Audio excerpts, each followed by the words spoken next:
Hey guys, Ray's becoming a FUD. Yep, total FUD. Actually, I have many issues with this rifle in particular. Well, first tell the folks, what is it? What is this rifle? Who makes it? This is the Springfield Armory M1A. This model apparently doesn't exist because I can't find any with this rail system on it. It's pretty cool, pretty neat, seems pretty solid. It's mounted directly to barrel. That's pretty cool. Maybe it holds 0, maybe it doesn't. I have no idea. That's to come for another day. Probably doesn't, because that's just the way that this thing goes. And I'm talking about the M1A M14 series in general. And just imagine that this rifle is a college-age, sort of a, like, neoliberal girl with blue hair and a septum piercing and pretty much every warning sign that you can have. And yet, people will still pick it up and say, nah, she's great. She's fantastic. I can fix her. I can fix her. I can make her good. Can you though? Well, okay. We'll talk about the range briefly, then we'll just talk more about the rifle itself. Just bullet points on what I think people will be interested in. At the range, we didn't get the best feel for it this time around because of the optic we brought out. This was a used rifle. The optic was supposed to be, zeroed already. The mounts, I feel, were loose. They are quick detached. I feel as though, like, this is, like, all right, my hand on the optic, it's going, because we're adjusting it all the way left, and it's still shooting very much to the right, and then... Like, all the way. You can't even twist it anymore. We're still, like, two targets We will put that aside. That doesn't matter. That's not part of the rifle. Put that over there. Put that over there. Iron sights are good. You're saying, as far as zeroing the rear sight, because the front sight is not adjustable? It is non-adjustable for the front sight. The rear sight only goes down to 200. We were shooting at 100 yards. It was still low. That's a big fucking issue. I don't know. So we'll have to sort out the rear sight before we take it out. And talk about accuracy, because this time around we're just holding high to hit low, and then So talking about groups today doesn't really matter. We went out with cheap ammo. We're just getting a feel for the rifle. All the things, but recoil, yeah. The group was probably like about the size of a softball. It's probably about pretty standard for these rifles. They're just kind of that way for the most part. Aiming at the dude's ear to hit him in the chest. That was also because of the wind, but you shoot him in the nose, you're gonna hit him in the heart. So, not exactly what I'd want. I'd kind of want it to be point of aim. Personal preference, but I would say that since I can't adjust it upwards. We will go back to like the discussion. We'll go back to the discussion of accuracy once we have an optic actually on there, zero it, and we'll take it out of distance. Because that's kind of the point of a 308 compared to, let's say, a 5.56. You get more energy, you get more range out of this rifle. Exactly. Unfortunately, the M14 series is dubious at that. So, let's get more into before we do that. So, magazines, 10-rounder, great. You can actually get leverage on it. You can actually pull it out reliably. It's pretty decent. 5-rounders, fit flush, no leverage. Horrible to try and get out. I literally had to stick my thumb in here, push on the feed lip to get it out. That's shit. Be aware, if you're taking one of these out hunting or something, maybe plan to just keep the stripper clip guide on the top and mount a scope forward or something, or a red dot, and that way you can just use stripper clips, because trying to get that out under stress or swap mags or whatever, you're not doing it. Just forget about it. At any time, big mags it's not or stripper clips. Those are your options. It shot well. It did shoot well. It is a heavy rifle. Recoil. Heavy rifle. So that's helping a lot with the felt recoil. What else? The trigger was decent. I wouldn't say that it's match grade or anything, but a fine when you trigger. compare it to a PTR, the trigger is a bit if you want mushy to on a show PTR. The folks the controls, just get up close up on the camera, show them the controls on the rifle. Let's start with its best part. So your safety is right here. Look at where it went. It's now inside the trigger guard. You know how everybody hates the bad lever? Mm-hmm. Because you got to stick your finger inside of the trigger guard? Oh, this is fine, though. This is perfectly fine. And this is also an issue for the M1 Garand. I'm not being biased, but M1 Garand, M14, Mini 14. And also, I would say to an extent, the SKS. don't put it inside the trigger guard. Like, the SKS is probably the best one about it. Mind you, you're talking about, like, engineers from... That are all dead, yes. What year is it? Like 1960 something. Yeah, so like they're well past their engineering days. Yeah, they're not exactly around anymore, or they're around, but they're So the mount is an arms mount. You have the ARMS mount for the rifle, and then you have the ARMS scope rings. Scope rings, not so great. Like, not a big fan, but the mount. Sometimes these aren't great. Sometimes they're rock solid. If they loosen up, then... Like, sometimes this screw, like, they tighten it down too much and it just snaps. Sometimes you get, like, cheap Chinese pot metal, like, faux ones. So, be aware of that. Look for one that's actually quality, or maybe just don't. More on that soon. This rail, no idea where it came from. Was just on the rifle. Can't find any other SKUs or rifles made by Springfield Armory that have this on there. Maybe it's an aftermarket part. Maybe it's just a dead SKU that they don't make anymore. I don't know. Barrel is like 22, 24 inches long. Has this really big, very, very good muzzle device. Like, no flash. Perfect. Beautiful. Wonderful. I actually really like this a lot. It also gives the rifle a very distinctive, like, chime sound when you shoot it. It's pretty cool. Genuinely like that. So, the rifle has both a manual hold open, which you press over here. That's what that button is. And then on your last round, it will lock open. And you can do the cool guy thing where you're shooting and you come up and you grab it with your thumb and let it go. Or you can, I guess, not do that, maybe. Yeah. So, all right. I want to get into the biggest gripe I have against this rifle. What is that? The price. Yes, these things... They're expensive. These things are ridiculous. I have seen some of, like, the absolutely cheaper models, like the ones that are, like, black polymer, and just, like, iron sights. Sometimes you can find those for like $1,300. Most of the time you're going to find them for like $15, $16.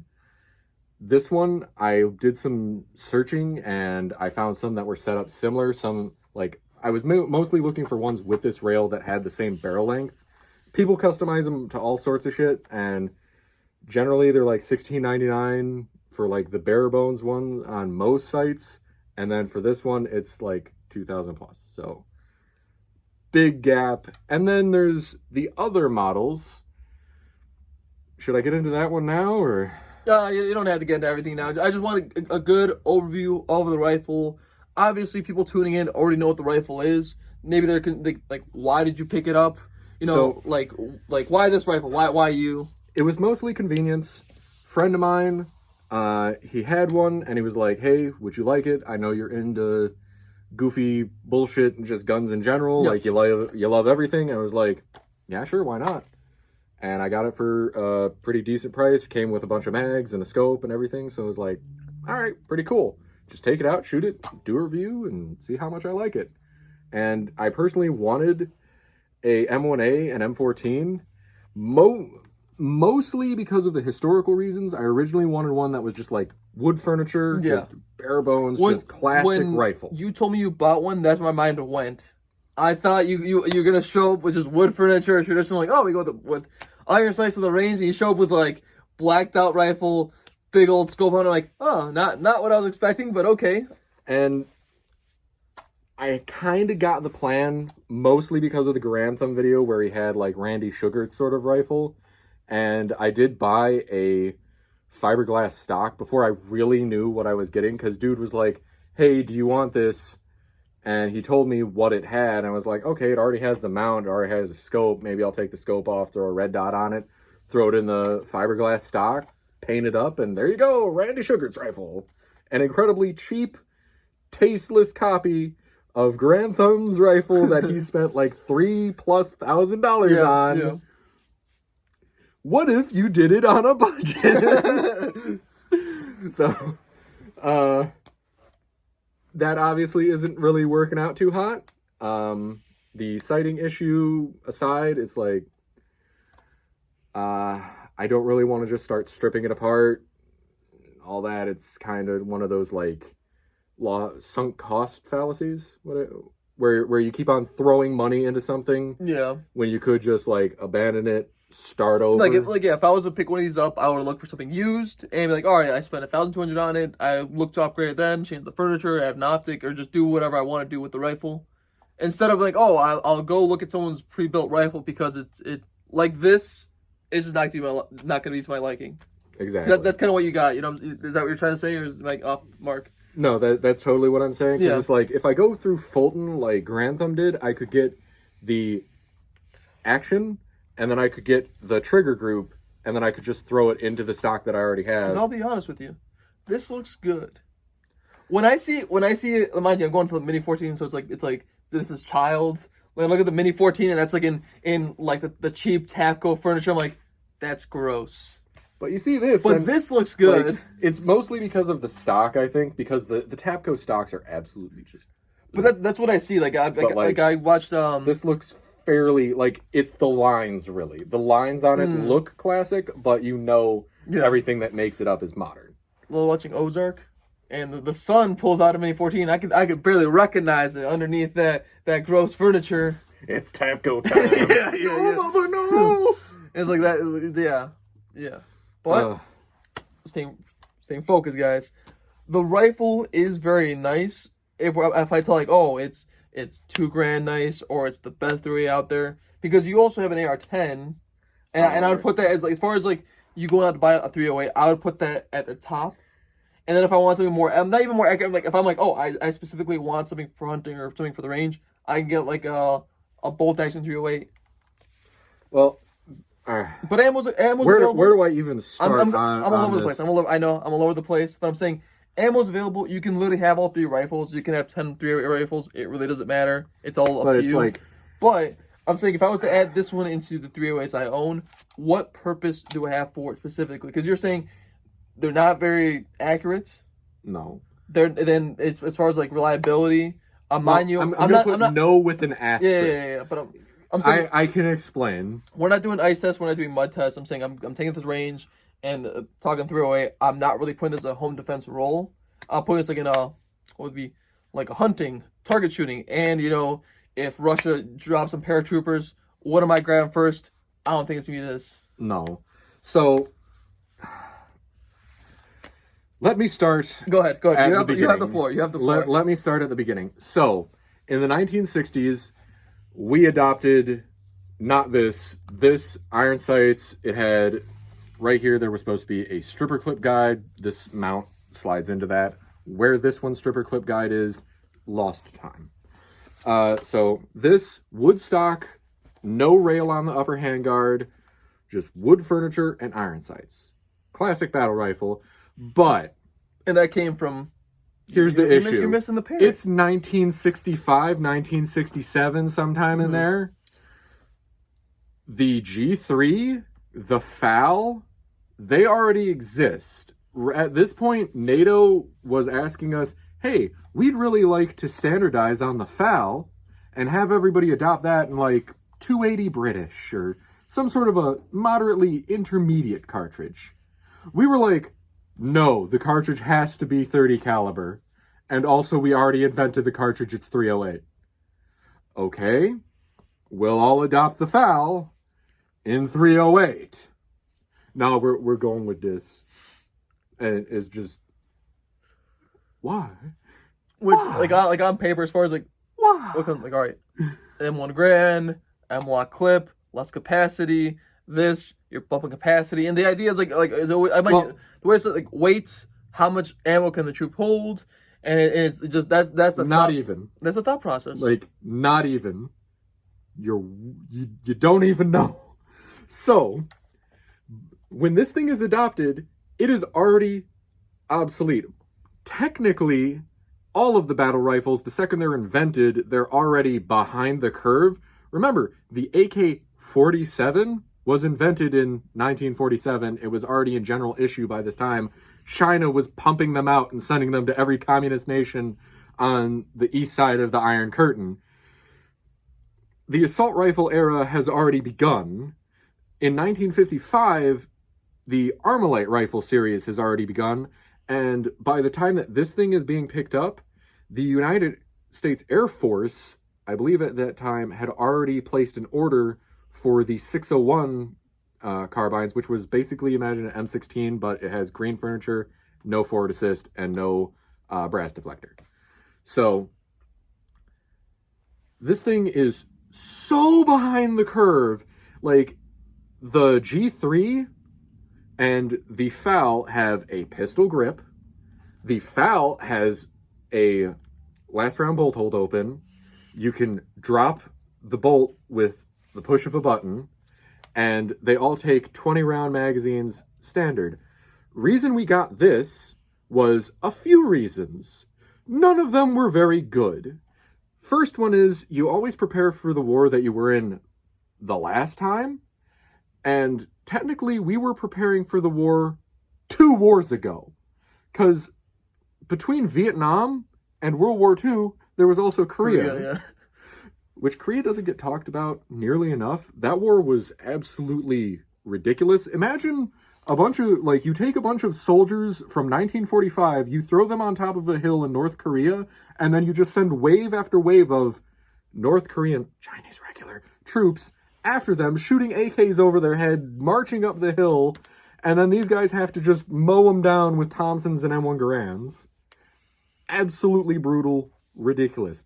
But again, they're using the M1 Garand, the Thompsons, the M1 carbine in World War II, and then Korea, and then they're like, we would like to upgrade the M1 Garand. How do we upgrade it? Well, let's fix up the gas block a little bit, change up the piston a little, so it's a little bit more robust, and then magazines. That's it. Again, it's totally behind the time, and a lot of people say that this is the worst service rifle ever. Or shortest and longest history. Yes, and I'm getting to that. Yeah. But a lot of people say that this is the worst service rifle ever. No, it's fairly standard. The unfortunate part is it comes in at such a time that, again, I really cannot stress this enough. It is so lacking compared to all of its contemporaries. And, like, all right, so you have the M14 here, and you have all of its contemporaries that are ahead of it, and all of its contemporaries are also behind the curve. So it's behind the guys that are behind the curve. So we only have it for like 5 years. And that's why people say that it has the shortest service life. And I was originally on a previous thought. What was it? Shortest and longest, so it's like people still used it up Oh, until no. the conflict. What I was saying recently. about the, like, it's not, like, the accurate, like, when it comes to it being, like, the worst service rifle, it's really not. Again, it's behind the curve. What is the worst? If this is not the worst, what is the worst? Not right now. I don't want to lose my track again. Okay. So, its accuracy, like, as a stock rifle, when it comes to it being in wood, like the M1 Garand, it's on par, if not a little bit better than the M1 Garand. That's good, right? It's still worse than a FAL or a G3, though. Because it's, again, an old system. It's a system from the 1930s, 1940s.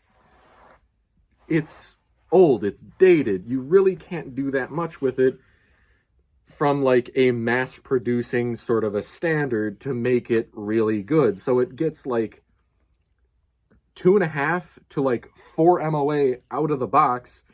And in the 1960s, that's good enough for the U.S. military to be like, all right, standard issue rifle for our random ass troops. It's good enough. But then things like the M16 come in and just absolutely blow it out of the fucking water. The FAL, the G3, again, are also better. It's ridiculously behind the times. And now comes the part where it gets bit in the ass by that, and why I actually think that it was technically a good thing that we adopted this rifle. It was so horribly behind everyone else that the M16 came around and we adopted that in the second part of why we got this is because the guy who was in charge of what rifles get purchased and produced and are accepted was also getting kickbacks from the people who made these. Gotcha. So there was an era of nepotism that also caused this thing to be adopted. So it wasn't just, oh well, we're so behind the times and so we're so half fucking minded, we're actually gonna adopt this fucking thing. It's like, no, they literally sabotaged the M16, the AR platform at every single turn, and it still managed to keep up with this. And then once people investigated it, they found literal criminal negligence, and that's why the government can't actually, like, government officials can't be connected to the actual arms makers and arms producers, and why we now have, like, actual, like, more modern trials. That last part is not necessarily true. We just add more steps. Because they still make money off the war. They still make money off the firearms. Just like, they could be investors and they could have ties, but it's like, the dude literally was, like, involved with it. Like, I get what you're saying. And I'm not going to say that I'm 100% like correct on this. Maybe I am, maybe I'm not. I believe that I am very, very correct on it. But if you want the straight dope, you want somebody who knows exactly what he's talking about, Small Arms Solutions here on YouTube has an entire thing called Why I Hate the M14. Excellent video title. So, go ahead and watch him if you want to know an even more in-depth reasoning as to all of that bullshit. But back to this. So we adopt the M16 and we need to start getting rid of this. This thing's only been in service for 5 years. The South Koreans don't want it. The South Koreans actually got a shipment of those same rifles that the Air Force got, and they knew that we were adopting the M16. Up to then, we had been giving them all of our old leftover World War II shit, like Thompsons, M1 carbines, M1 Garands, grease guns, the whole shebang. We were just shoving that shit at them as war aids so that way they could have, arms for their own troops. Yes. And when you have a 5'5" South Korean dude holding an M1 Garand, it's not great. And then you give them this, and it's like, it's still not great. I believe they took a small number of them, but for the most part, they were like, nah, we don't want them. Keep them. So the War Department is left with crates upon crates of these rifles just sitting in storerooms, and they can't let the taxpayers' money go to waste, I guess, or they can't pawn them off on some unsuspecting sucker, unless they chop them up and sell them as parts kits, but they can't do that to all of them, can they? So, enter now why it also has the longest service life, because now they start doing a thing where they're like, all right, slap a scope on them, try our best to accurize them, and make them a DMR, because we don't have a DMR. We have, like, the Winchester Model 70, the Remington, I think it was a 700 at that point. Yeah. And, like, various bolt actions for sniper rifles, but we don't have a DMR. Like, the Russians, they got an SVD. We need that. We need that. So, soup this up. And then it goes on and on and on, years down the line, and eventually they're like, all right, we need to modernize our really lacking designated marksman system. Again, throw it in a, like, 10-pound aluminum fucking chassis, and somewhere in there they're like, all right, well, what if we, like, take away the aluminum chassis and we put in fiberglass stock and we, like, bed it and some other shit. And you have, like, the M21, you have the 39 EBR, you have the 21 EBR, and it's like, I cannot stress enough, if you want to get into a rifle like this, there are really only 3 options. You have, keep it a wooden rifle with iron sights. That's probably your best option, and also one of the cheapest. You could also just keep it in, like, the black polymer, and it's like, that's not very aesthetic, and it's also not very functional. So it's kind of like a dead end. Then you have the M21, which is the gray fiberglass stock, and then you, like, bed it, and you try and like throw in a bunch of national match parts, which is basically like the Randy Sugar gun from Grand Thumb. That's going to cost probably like around $4,000 to $5,000. Lot of fucking money. Lot of fucking money. Yeah. And then you have the M39 EBR. That's probably going to cost you about like $3,000 or $7,000, $3,000 more, because you got to get the chassis. You have to put in all the national match parts. You have to assemble it all correctly. You have to put on the scope and all that. And it's like, is adding the scope fair or not fair? I'm just saying. So it's going to be very expensive, and you run into the next part of this story, diminishing returns. With the wooden stock, you get what you get. If it swells, it swells. If it doesn't, it doesn't. But at that point, it's like, it's either 2.5 MOA or 4 MOA. You're not expecting it to be a sniper rifle. You're not expecting it to be anything more than just an iron-sighted battle rifle from the Cold War era. Its glass ceiling is very low, but its glass floor is very, very low. You set your expectations low, and it's meeting them. Yes. The M21, on paper, is really good. Unfortunately, the way that this disassembles is you pull on your trigger guard, the entire like bottom action comes out. This hinges right here, and the top portion comes out, and then you take everything out.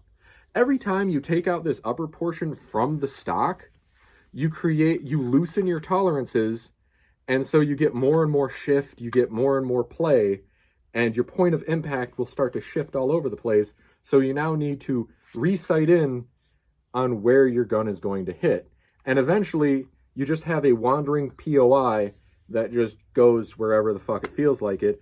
And here's the best part. How many rounds do you think it actually takes, even if you were to just not really clean it, like, in depth like that? How many do you think it would take for it to just naturally, through shooting it, lose those tolerances?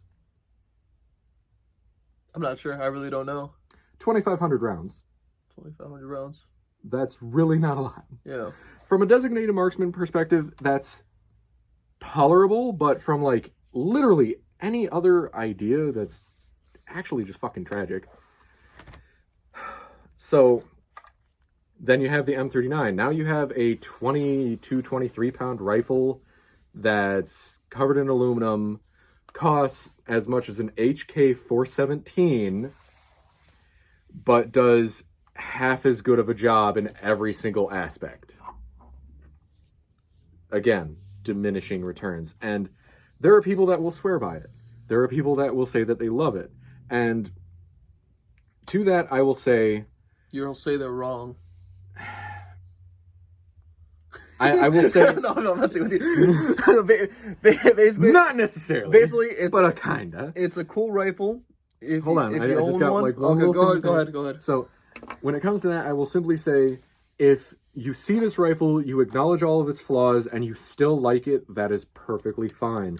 You see what's wrong with it, you're going to work around it, you're going to work through it. Whatever. If you see all of these issues, and you're just like some people that I've had the less than fun time trying to argue with on how this rifle is totally perfect, everything I'm saying is total bullshit, ignore all of the trials and the way that the military is constantly trying to just get rid of this thing at every fucking turn. Randy Sugar used them. He slotted people. It's totally perfect. Randy Sugar used a red dot and fired out of a helicopter under like 300 meters for most of his shots. There's a reason for that. And nobody can really talk of anybody else that actually uses it in combat for a regular amount of time and actually likes it. The only people I've ever heard were people who either flew a desk or drove a filing cabinet and managed to handle one time and were like, oh, it's the best thing ever. Or guys who literally sat on their ass most of their tours, had it laid in their lap, and probably like took pot shots every now and again. It's like, it's really great if you never shoot it. Of course, there's always exceptions to the rule, and I'm not trying to insult anyone.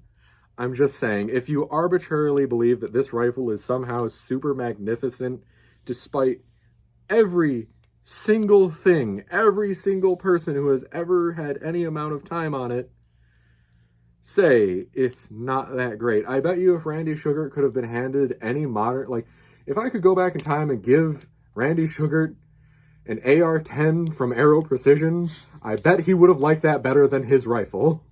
There, I said it. So what were you going to say? Oh, the rifle's neato. It sure is. If you find one cheap, you just pick one up. I put the same bow as like the Mini 14, you know. A lot of times they're grossly overpriced, and no one's really paying those prices. People that try to resell them continue to just list them for very high prices to get their money back. And essentially, you got to think to yourself, why are they trying to get their money back if it's so great, you know? Obviously, they're still making new ones and all that good stuff, but same boat. Expensive. It's cool. It's neat. Has history, but it's not really for me. But I respect it because it is a 308 rifle, takes mags. It is the next evolution from, you know, we got M1A clips and 30-06, and we got, you know, magazine-fed 308s. Now we have magazine-fed 5.56, and the same deal where it's like, all right, looking at ARs, now you're like, we're moving past those. Those were made cheap. Now we're moving on to something else, and it's like, we really haven't. Same thing with, like, I'm saying just the caliber itself. What 308 are really, like, as far as, like, battle rifles, it's like, oh, people want to tweak them. Like I'm saying, if you pick up whatever, you know, rifle in 308 now, people are like, oh, this is what we need to make them better and then to make them work. And it's like, no, they're still bulky, heavy rifles. And, like, that's a given. And to try and compare it more to its contemporaries, when it comes to, like, on a modern perspective, when it comes to the FAL has very few issues. Its main issue is optics and magazines. Mounting optics on an FN FAL or any FAL clone is a shit show. Those dust covers with the rails on them are not what I would consider to be the best. Do they work? Yes. Do the screws sometimes shake loose if you don't Loctite them, or even if you do, and then you now have a wandering point of impact shift? Yes. And then the magazines, the metal mags are oftentimes unobtainium, horribly overpriced, and hard to come by, to say the least. Whereas you can generally find magazines for this fairly easily. It's an American rifle produced in America, sometimes with a little Chinese help. But you can find parts and accessories for it somewhat easily. Magazines, especially like surplus magazines, because it's our surplus magazines, are fairly common, and even brand new mags from Springfield Armory are very much available. And then you look at the G3, the PTR 91, HK 91 platform. Its magazines are absolutely fucking dirt cheap most of the time. You can still get a, like, 10-pack. $5-6 each. Like, if you want a brand new mags, it's going to cost you $100 for I believe it's 5, $200 for 10, but they're literally brand new, sealed in the package from HK. They are HK mags. Or you can just go online, go on eBay, and find, like, a 10-pack of old surplus mags for literally $5 a piece. Yep. So that's pretty good. Unfortunately, the PTR is also not exactly the most accurate. It's generally around like a 2 to 3 MOA rifle itself. The FAL, again, like 2 to 3 MOA rifle itself. A lot of these old Cold War rifles are very much not meant to be an actual, like, DMR or especially a precision rifle. If you look at the most accurized version of the roller delayed platform, the PSG-1, it has stiffeners, the barrel is fully free-floated, it has thousands of dollars of work put into it, but it's literally a rifle you can mag dump into the same hole. It's expensive. It's also incredibly expensive. Yeah. So to say that all of the issues with this are totally unique to it, that is untrue. But why so many people defend this so vehemently? Because it's like, people will go and they will pick up, like, the DSA FALs. And those have some quirks, those have some issues. And you can get the polymer mags. I am aware of the polymer mags. The polymer mags aren't that great. But they will go out and they will get a DSA and they'll be like, oh, I use this in Escape from Tarkov and it's super accurate. And then they go and they get the most updated DSA file with all the bells and whistles and they're like, it's still like a 2.5 MOA gun, even with your Voodoo tactical scope. Damn. Really wish you hadn't spent like $3,000 on that, don't you? So... And then you get into the era of ARs, especially the AR-10, and it's like, you can go and pick up a decently reliable... Well, saying like today, today, PSA? yeah, you can go pick up a cheap AR-10. It's going to be more accurate than this. Well, I'm talking like from like a military the past, standpoint, and then also like building it up, a modern standpoint. Okay. Like, you can, like I said, you can go on eBay and buy all those. Like, yeah. I don't think they had eBay back in the 60s, my guy. No, I know, but I'm saying like, just today. So... Like, the era of the AR came in, and that kind of just blew everything else out of the water. Were these G3s, FALs all still used? Yeah, but look at who was using them. It wasn't like a lot of the main countries. All of the main countries were shipping that off to, like, aid to a lot of their, like, proxy countries and shit. Like, Rhodesia just started scooping up battle rifles. Why? Because it's not like they had a real line on M16s. So... I'm not trying to, like, shit on it too hard, but... Gotta be realistic. Gotta be realistic. This thing is really cool. I would kind of rather it just have, like, a fiberglass stock, the black polymer thing, and I would just keep it iron sights, and that would be, like, the best sort of, like, middle ground. I'm not a big fan of the... Springfield Armory's plastic stock, simply because they aren't very stiff. Like, you can, like, I can move this with my hand. Whereas the fiberglass ones, you can also get them, like, Kevlar reinforced, and they are very stiff. Stiff as hell. Extra stiff. Okay. Okay. Well, this video has gone on long enough. I think that's a good note to end this video on. Does this technically count as a Ray's rant? This is a Ray's rant. Ray rants about the M14 and why Fuds just won't fucking let it die. I want a lighthearted video. I want to know why you picked one up, and the whole time was just being negative. Do you have any positive thing to say about it? When it comes to positives, again, it's not the worst service rifle ever.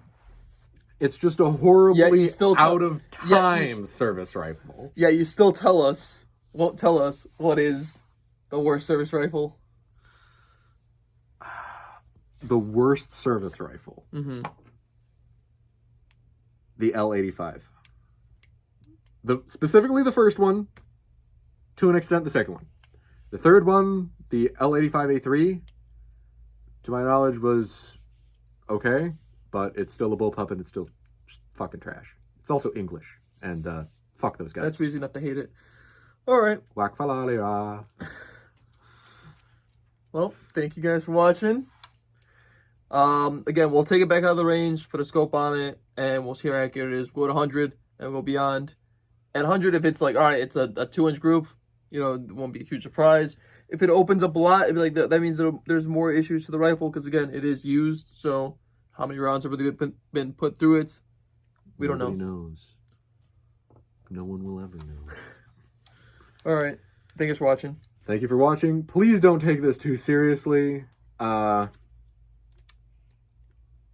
Yeah. Except for the following time. They're already taking it too seriously. Yeah. The comment section is on fire as we speak. It's...